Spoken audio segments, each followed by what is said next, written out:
Hello everybody, good day to you all. Today I'm talking about Legion, season number 3, episode number 5, chapter 24. That's directed by Arkasa Stevens. And in this episode here we have David going to war. You see, Carrie took Switch from him, and now David's pissed off. And a lot of weird things happened in the process. He faced a lot of stuff. He faced some time munching cat demons or whatever, and he beat them, and now he's feeling extra confident. He's mad, and he's determined. He wants to get Switch back because he wants to fix the world. All he wants to do is make the world a better place. That's his main goal. That's all he wants to do. And since he knows once he gets Switch back, he can go back in time and change everything. He's going to kill a lot of people. And the thing is, though, he doesn't really he cares, but at the same time he doesn't care because he knows he can fix it. Everything will be fine. Everything will be back to normal. I mean, Ninny, the person who like his best friend, almost like a sister in a way. Well, that's technically it's kind of like a sister because they took her sister's body to make Lenny. So he loves her and takes care of her, but she killed herself because she pretty much watched the love of her life die, and also her child die right in front of her. She feels as though she lost everything, and she feels as though David's not going to give her maybe to fix it for her, and so she killed herself. She said, "Screw you, David. You messed up my life. I don't love you. I hate how things turned out." And she killed herself. And David doesn't feel bad about that, but he said, but in his mind, he said, "We're going to fix it. I'm going to turn my time." And he goes through that process to pretty much try to find Lenny. I mean, he even kills the guy's husband. Well, not kill him. He pretty much fries his brain. Now he doesn't know who he is or anything anymore. But he said, but in his mind, he's going to fix everything. But the thing is, though, he has to find him. And then you have Farouk, the Shadow King, signals David and says, "I'm up here, come and get me, do what you want." Now here's the thing, the Farouk has a weird relationship with David because in one way he sees him as a son, and also he also wants to control him and beat him at the same time too. Yeah, it's very messed up. And David sees him as a parasite, somebody who ruins his life and drove him insane. So yeah, but the thing is though, like the episode here is, the scene he had with Sid, but David finally meets up with them. He finally gets there, and he meets up with Sid, and have a nice discussion. And she pretty much tells him that she's not mad anymore, but this is understandable.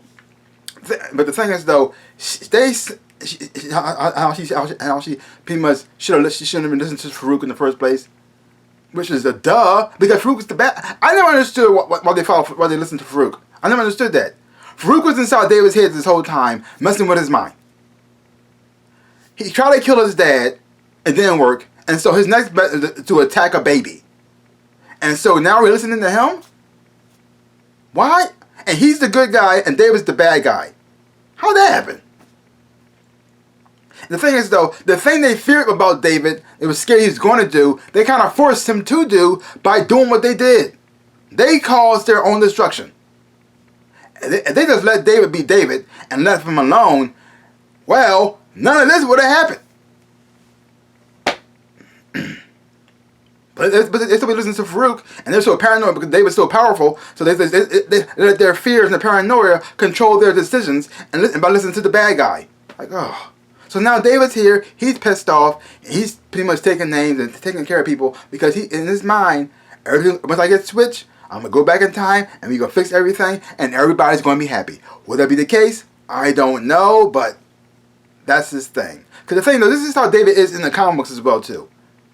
This is how he calls the Age of Apocalypse.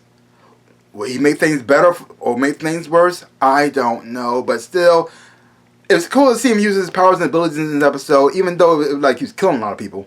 And also, seeing his progress, and also you got to see Legion. You got to see all the different personalities inside of his head. Because Sid switched body with him, which I thought was kind of weird. Like, why would he let her touch her? But he let his guard down, and he loves her, and so when she touched him, they switched bodies. And then that she was trying to have him killed, but then when she was inside of his head, she couldn't control him because he's Legion, and she saw all the different personalities inside of his head, which also shows just how much power he has, and also the power he's not showing. Because in the comic books, Legion can pretty much do anything. I mean, literally anything. I mean, he's telepathic, telekinetic, pyrokinetic. He can time travel, shape shift. I think he can increase his strength if he wants to. He can warp reality a little bit. He can change matter. I mean, the dude can do a lot. And each personality controls different powers. So, who knows how powerful they're gonna make him in this TV series?